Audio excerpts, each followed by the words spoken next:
Sir काय सांगणार, सायंकाळच्या वेळेस नागरिक रस्त्यावर जात असताना त्यांच्या डोळ्यांना त्रास व्हायला लागला, घसा गळायला लागला, श्वासोच्छवासाचा त्रास होता, नेमकं महापालिकेने काय शोध घेतलेला?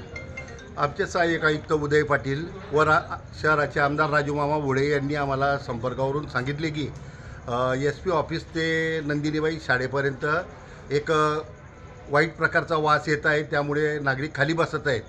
त्यामुळे आम्ही ताबडतोब घटनास्थळी आलो असता स्टेडियमचा पण क्लोरीनची तपासणी केली, SP ऑफिसला पण आलो, पोलीस ग्राउंडवर पण पाहिलं, पण तिथे असं कुठल्याही प्रकारे त्रास आढळलेला नाही.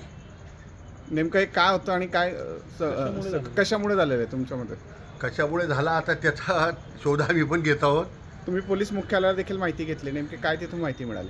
तिथून माहिती मिळाली की इथं पोलीस लोकांचा सराव सुरू असतो, त्यामध्ये काही झालं असेल तेवढं मी नाही सांगू शकत. सर काय सांगणार, पोलीस कवायत मैदानाच्या बाजूलाच नागरिक जात होते, त्यांच्या डोळ्यांना व नाकांना खूप घुसमरत होत होती, डोळे अक्षरशः जळत होते आणि नेमकं यामुळे काही मॉकड्रिल करण्यात आलं आहे का? मॉकड्रिल घेण्यात आली आहे.